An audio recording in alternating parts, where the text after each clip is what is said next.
Hello friends, welcome to pebbles. நம்ம இன்றைக்கி செய்ய போகிறது மைசூர் சட்னி. அதாவது ரொம்ப ஈஸியாக பண்ணலாம். இதுக்கு என்னென்னா பூண்டு வெங்காயம் தேவைப்படும். இதை வந்து நல்லா ஃப்ரை பண்ணிவிட்டு, ஸ்பெஷல் என்னென்னா எள்ளை வந்து நம்ம 2 டேபிள் ஸ்பூன் ஜஸ்ட்டு ஃப்ரை பண்ணிவிட்டு வெங்காயம் பூண்டையும் ஆட் பண்ணிக்கணும். அதுக்கப்புறம் நம்ம தனியாக ஆற வச்சுட்டு இது கூட பொட்டுக்கடலை தேங்காய் ஆட் பண்ணி செய்ய போகிறோம். இது வந்து என்னென்னா தோசை வந்து நம்ம சுட்டதுக்கப்புறம் லைட்டாக வந்து ஸ்ப்ரெட் பண்ணிவிட்டு சாப்பிட்டோன்னா ரொம்ப டேஸ்ட்டாக இருக்கும். இது வந்து என்னென்னா மைசூரில் ரொம்ப ஃபேமஸ். தேவையான பொருட்கள் 8 வரமிளகா எடுத்துருக்குறோம். இது வந்து தண்ணியில் சோக் பண்ணிக்கிறோம். அதே மாதிரி நெல்லிக்காய் அளவுக்கு புளி எடுத்துருக்குறோம். இதையும் தண்ணியில் சோக் பண்ணிக்கிறோம். அதாவது மினிமம் ஒரு 30 மினிட்ஸ் அளவுக்கு நம்ம சோக் பண்ணணும். இதுக்கு என்னென்னா 2 பெரிய வெங்காயம் எடுத்துருக்கிறேன். பூண்டு வந்து ஒரு 20 பல் எடுத்துக்கலாம். அதாவது கம்மியாகவே ஆட் பண்ணிக்கலாம். 7 பல் இருந்தாலே போதும். நான் வந்து வெங்காயம் அதிகமாக ஆட் பண்ணுறதுனால பூண்டு ஜாஸ்தி ஆட் பண்ணிக்கிறேன். கருவேப்பிலை ஆட் பண்ணிக்கலாம். ஒரு 5 டேபிள் ஸ்பூன் அளவுக்கு துருவன தேங்காய், 2 டேபிள் ஸ்பூன் வெள்ளை எள்ளு எடுத்துக்கலாம். இதுக்கு 2 டேபிள் ஸ்பூன் பொட்டுக்கடலை. இப்போ எப்படி செய்கிறதுன்னு பார்க்கலாம். ஃபஸ்ட்டு வந்து நம்ம எண்ணெய் விட்டுக்கலாம். கடாயில் 2 டேபிள் ஸ்பூன் எண்ணெய் விட்டுக்கலாம். எண்ணெய் விட்டுட்டு எள்ளு வந்து நம்ம ஆட் பண்ணிக்கலாம்.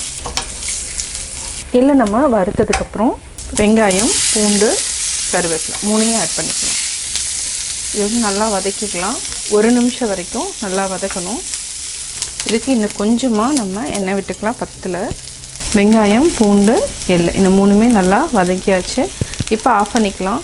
இதை வந்து ஆற வச்சுக்கலாம். ஃபஸ்ட்டு ஆற வச்சுட்டு ஊற வச்சுருக்கிற புளி வரமிளகாய் பொட்டுக்கடலை தேங்காய் நம்ம அப்படியே போட்டு அரைச்சிக்கலாம். இதுக்கு தக்காளி தேவையில்லை. நம்ம அரைச்சிக்கலாம். இந்த எள்ளினோட டேஸ்ட் வந்து ரொம்ப வித்தியாசமாக இருக்கும்.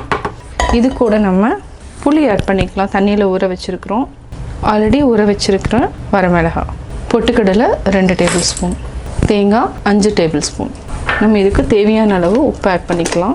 இப்போ அரைச்சி எடுத்துகிட்டு வந்துடலாம். நம்ம சட்னி அரைச்சிட்டோம். நம்ம வேறு பவுலுக்கு மாற்றிக்கலாம்.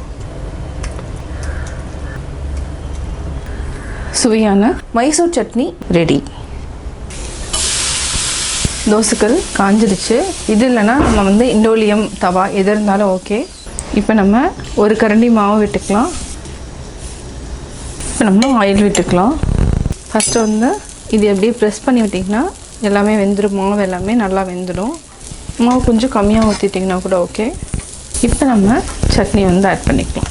நல்லா அப்படியே ஸ்ப்ரெட் பண்ணிக்கலாம். இதை வந்து திருப்பி போடணுங்கிறது இல்லை. அதே மாதிரி எள்ளு இருக்கிறதுனால இந்த சட்னியும் டேஸ்ட்டும் வந்து ரொம்ப டிஃப்ரெண்ட்டாக இருக்கும். அவ்வளோதான். இப்போ நம்ம மெதுவாக அப்படியே எடுத்துடலாம்.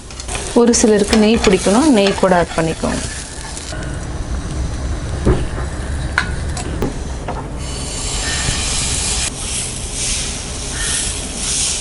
நல்லெண்ணெய் விட்டுக்கலாம். இந்த மாவை மட்டும் நீங்கள் ஜஸ்ட் அப்படியே உள்ளே கொண்டு வந்துடுங்க. ஈவனாக இருக்கும். இப்போ என்னென்னா மீடியம் ஃப்ளேமுக்கு மாற்றிக்கலாம். நல்லா வந்து ரோஸ்ட் மாதிரி ஆனதுக்கப்புறம் நம்ம சட்னி ஆட் பண்ணிக்கலாம். இதுக்கு நீங்கள் சட்னி வந்து இதே போதும். எதுவுமே வச்சு சாப்பிட வேண்டியதில்லை. ஏன்னா ஆல்ரெடி நம்ம ஆட் பண்ணிடுறதுனால அப்படி ஈவனாக ஸ்ப்ரெட் பண்ணிக்கலாம். இது நல்லா வெந்துடும். இப்போ நம்ம எடுத்துக்கலாம். கேஸ் ஆஃப் பண்ணிக்கலாம்.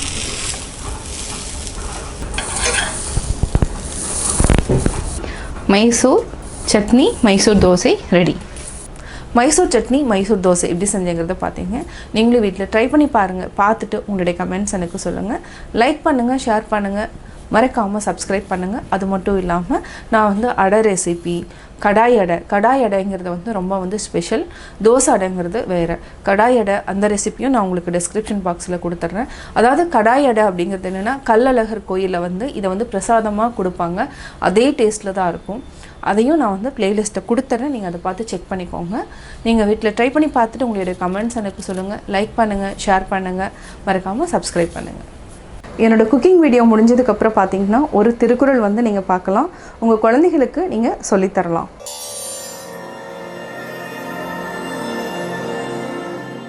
தூங்காமை, கல்வி, துணி உடைமை இம்மூன்றும் நீங்கா நிலநாள்பவர்க்கு.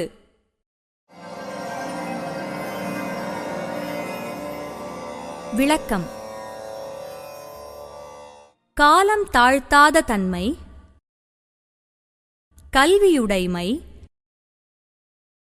துணி உடைமை என்ற 3 பண்புகளும் நாடாளும் மன்னருக்கு நீங்காமல் இருத்தல் வேண்டும்.